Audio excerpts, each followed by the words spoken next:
Bonjour tout le monde, 10 ans se sont écoulés depuis la sortie de l'une des vidéos les plus cringe du net français, le top 5 des personnages JV non humanisés les plus sexy. Ah là là, j'étais vraiment tombé sur la tête lorsque je vous avais proposé cette vidéo. Malheureusement pour vous et pour moi, ce malaise insoutenable fait partie du paysage internet français. Et voilà que j'ai eu la brillante idée de vous proposer un deuxième épisode pour fêter les 10 ans. Faut sérieusement que je réfléchisse à 10 fois avant de vous pondre des horreurs pareilles. Mais voyons un peu de recul, lorsqu'on tombe sur des vidéos de top de personnages les plus attirantes, on tombe toujours sur des humaines. Elles se ressemblent toutes, juste la coupe de cheveux qui change, ça manque de couleur, ça manque d'exotisme, on a envie de voir de superbes forts avec quelques détails supplémentaires comme des grandes queues. On parle de personnages féminins dans cette vidéo, donc enlevez-vous cette mauvaise idée de la tête. Avec plus de poils, de meilleures formes, des jolis visages, avec de grosses dents pour la dégustation de chibres à la sauce tomate. Ah, quand j'y repense, certains personnages dans le monde des jeux vidéo ont beaucoup de chance, mais ce qui est sûr, c'est que ce nouveau top 5 regroupe des personnages ultra attirantes, magnifiques, qu'on a envie de draguer, qu'on a envie d'inviter au resto et pourquoi pas passer une nuit avec elle. Alors si vous recherchez de l'originalité, des personnages qui sortent de l'ordinaire, vous êtes tombé sur la bonne vidéo. Malheureusement, on va s'intéresser uniquement à des personnages issus d'univers de jeux vidéo. Sinon j'aurais mis en top 1 Luna, mais elle ne provient pas d'un jeu vidéo mais d'un dessin animé et Elevabos. On fera peut-être un autre top 5 mais avec des personnages qui ne proviennent pas d'univers de jeux vidéo. Et il y aura de quoi faire sachant que je suis un grand spécialiste du domaine. Ça va bientôt faire 20 ans que je me sur ce genre de personnage, alors autant vous partager mes connaissances. En 5ème position, on retrouve Roxanne Wolf, qui est une louve, non sans blague au vu de son nom. Et elle provient de la licence Five Nights at Freddy's. Elle était apparue pour la première fois sur le jeu Security Breach. Regardez, on peut l'apercevoir juste ici, et c'est une louve anthropomorphique animatronique. Donc c'est en réalité un mélange d'anthropomorphisme et de robot. Il s'agit d'une louve un petit peu violette avec des vêtements rouges et une petite crête verte. Et quand je l'avais vue pour la première fois, elle m'a tout de suite fait penser à Luna de l'univers Eluvabos, mais ce sont deux personnages totalement différents. Bon, je suis désolé, je ne connais pas du tout le lore autour de Roxanne Wolf, je n'ai jamais joué à Five Nights at Freddy's, si juste une fois, c'était même pas le Security Breach où est apparu Roxanne Wolf. Mais alors vous allez vous demander, mais comment je suis au courant de ce personnage? Ah, vous savez, j'ai mes sources comme le site... Et oui, qu'est-ce que vous croyez? Je vous avais dit que j'étais le spécialiste. Beaucoup de personnes vont prendre peur en voyant Roxanne Wolf pour la première fois. Attention, si tu la croises, tu vas être game over, elle va te manger tout cru. Ah bah moi j'aimerais bien qu'elle me mange autre chose. Oui mais attends, si ça se passe, tu pourras plus te faire plaisir. Ah oui c'est vrai. Bon, vous inquiétez pas, faut pas être fixé sur sa grande gueule, mais sur autre chose. Sauf que tu risques de te prendre le courant et tu vas terminer comme Claude François. Ça me fait penser qu'il faudrait que je teste ce jeu un jour. À ce qui paraît, il est bien, mais ultra décevant par rapport aux autres FNAF, que j'ai moi-même pas trouvé bon. Désolé, c'est pas fait pour moi ce genre de jeu. Mais ça ne m'empêche pas de m'intéresser à d'autres détails. 4ème de ce top, Lavender du jeu Palworld, une dinosaure toute rose avec de superbes formes qui a une démarche nous faisant rappeler une personnage hyper féminine. Ouh, attention, elle recherche quelque chose en vous voyant au loin. Elle a une espèce de fourrure sur le torse nous faisant rappeler un cœur ou à autre chose. Elle utilise la même stratégie que Renamon, elle cache ses formes avec sa fourrure. La petite coquine, une bonne stratégie pour vous jeter sur elle. Mais c'est dégueulasse, comment ça se fait qu'elle soit attirée par les humains dans Palworld? Justement, nous allons nous intéresser à la description de ce pal qui est le numéro 69. Sans blague, ils l'ont... Allez pas me dire que les développeurs l'ont pas fait exprès. Court toujours après quelqu'un à la recherche de l'amour. S'il ne s'intéressait au départ qu'au pal, il a récemment étendu ses mains démoniaques aux humains. Ouais, son instinct de survie est très bizarre, mais moi je vais pas dire non si je vois ça en face de moi. Au vu de son rose bien bonbon, je suis sûr que ça doit être une sacrée cochonne au lit. En plus elle est grande, débordante d'énergie, on peut tout faire avec elle. 3ème de ce top, Akai Kim, la plus fraîche de ce top. Enfin, pas uniquement dans le sens où elle est super bien foutue, mais dans le sens où c'est la dernière personnage anthropomorphique créée à ce jour pour le jeu Wild Assault. Il y a eu le trailer qui est sorti il y a moins de 2 semaines au moment où je tourne cette vidéo, et on peut apercevoir une renarde au regard très charmant, avec des atouts extraordinaires.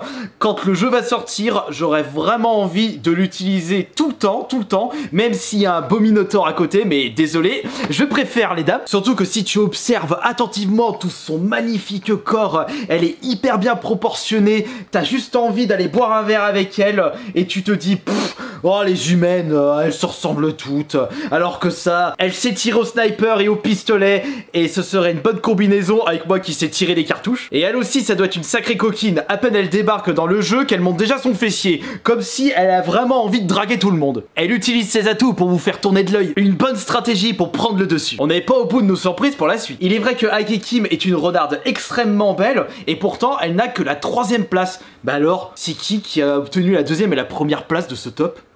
Et bien justement, en deuxième position, on retrouve Lifter Tail, qui signifie lève ta queue, qui est une argonienne issue de la licence Elden Scrolls. Je les trouve tellement chou, les femmes reptiles. Alors lorsque j'avais vu pour la première fois les argoniennes, mais de Skyrim et pas de... non, pas Morrowind, mais de Oblivion, parce que j'avais débuté les Elden Scrolls avec Oblivion, mais les femmes argoniennes, elles étaient moches comme des poux, mais quand j'ai vu les argoniennes, mais de Skyrim, donc de celui-ci, là j'ai dit, oh, elles sont magnifiques, ah, j'en veux une, c'est obligatoire. Et c'est pour cela que j'ai direct créé comme personnage une femme argonienne pour que je puisse la mater quand je joue avec elle. Mais c'est qui Lifter Tail? Eh ben il s'agit d'une argonienne issue du livre The Lusty Argonian Maid, qui est en réalité une romance entre un humain et une argonienne qui était en train de faire le ménage dans sa maison. Attendez, je vais vous lire un passage. C'est vraiment des filous les développeurs d'Elden Scrolls pour nous sortir ce genre d'histoire. Ce qui a par la suite donné envie à beaucoup d'artistes de dessiner justement Lifter Tail qu'on n'a jamais vu dans le jeu vidéo. Alors qu'est-ce qu'elle dit cette petite soumise? Oh c'est en anglais, je suis une quiche, ça peut pas être traduit en français. Oh ma délicieuse petite argonienne, tu dois utiliser tes mains. You wish me to need the loaf here? Of course. Attends.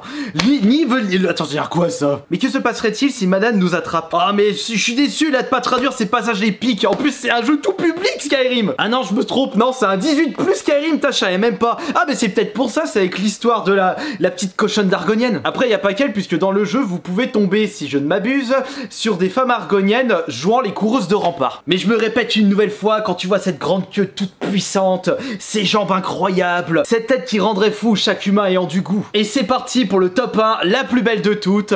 C'était obligatoire que j'allais choisir un skin du jeu Fortnite.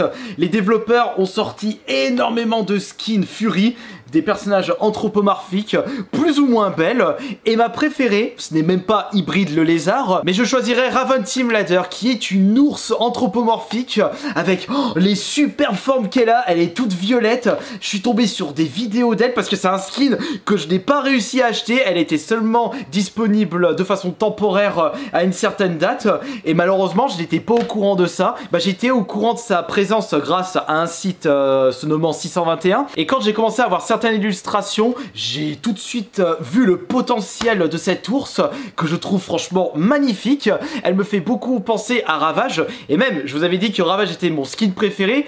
Si j'avais elle, je pense que j'aurais choisi Raven Team Ladder parce que elle a ce plus que Ravage n'a pas. Je trouve son visage vraiment chou, et quand on commence à faire les danses Fortnite, ah bah alors là tu vois tout. Alors là tu vois son popotin, tu te dis oh non mais elle est magnifique Raven. Comment j'ai pu passer à côté de ça? Franchement je suis dégoûté de pas l'avoir dans ma collection de skins. Elle a tout pour plaire, j'adore ses expressions de visage, elle a l'air d'être solide mentalement et physiquement, elle peut te faire tout ce que tu imagines en tête, à commencer par faire des top 1 Fortnite. C'est vrai que si je récupère ce skin, ça pourrait me motiver à me remettre à fond sur ce jeu et tenter de devenir le meilleur joueur du monde. Juste avec une paire de fesses, ah bah j'en serais bien capable. Parce que vous savez, l'avantage de Fortnite, c'est que quand on joue au jeu, on est en troisième personne, et quand on braque la caméra en contre-plongée, et bah tu vois tous les détails, et quand c'est Raven Team Ladder, bah je pense que je serai en mode oh mon dieu, j'adore Fortnite, laissez-moi jouer jusqu'à la fin de mes jours. Mais malheureusement, je ne possède pas ce skin. Bon, c'est pas grave, il y a beaucoup d'illustrations et de vidéos qui tournent sur internet. Alors oubliez toutes les humaines, tous les personnages que vous connaissez depuis tant d'années. Un petit peu d'exotisme à partir de maintenant.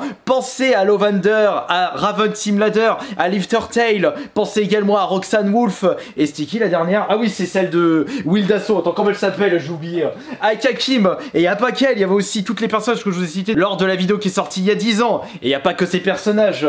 Franchement, on peut être gâtés, nous les humains.